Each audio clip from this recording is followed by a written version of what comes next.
Okay, so today we are going to learn how to do a finger weaving.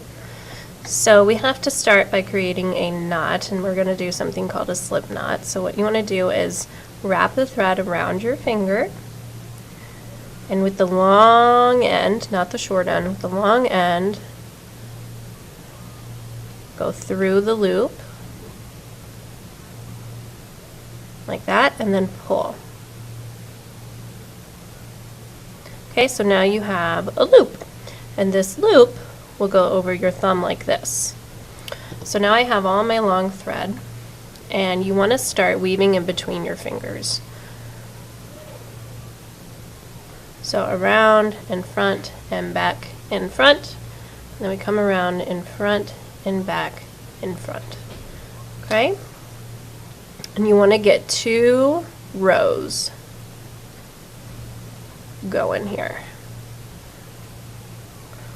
Okay, so here I'm wrapping around my pointer finger, and then I'm going to lay the thread like this in between my pointer finger and my middle finger.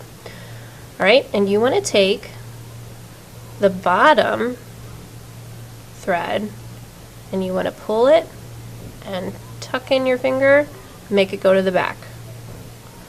Take the bottom, tuck it, take the bottom,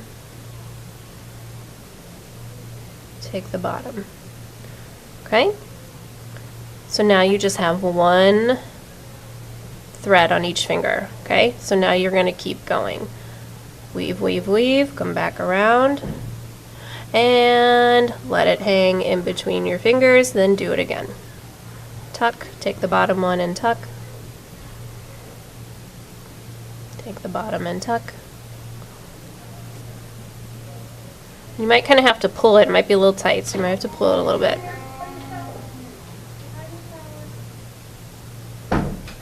Okay, and then you keep doing that process over and over again.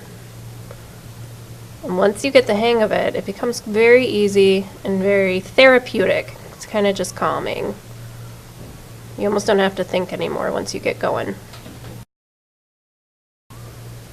Okay, so I've gotten a little far with my finger weaving. If your finger weaving looks loose on the back, you can tighten it by pulling your bottom thread there, and it'll kind of tighten up on itself so it becomes more of a shape.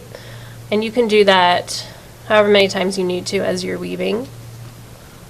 But you want to do this until you have just a little bit of yarn left over.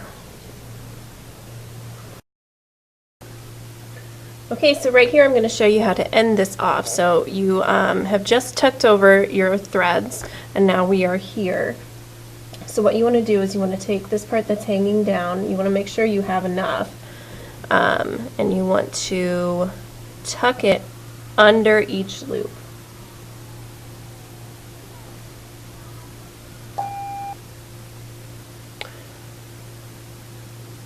So I'm kind of lifting up the loop, and I'm tucking the thread under it and then pulling through, tucking under,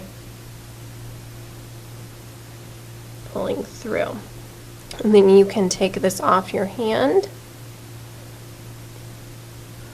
Okay? And this is just an example. You guys would have a long, pretty piece. And then at the end here, you just want to tie this into a knot. Okay?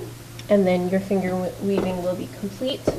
So it'll look something more like this, depending on how long you make it. These can be fun little headbands, bracelets, whatever you want. You can just hang them on the wall for decoration. This is how you create a finger weaving.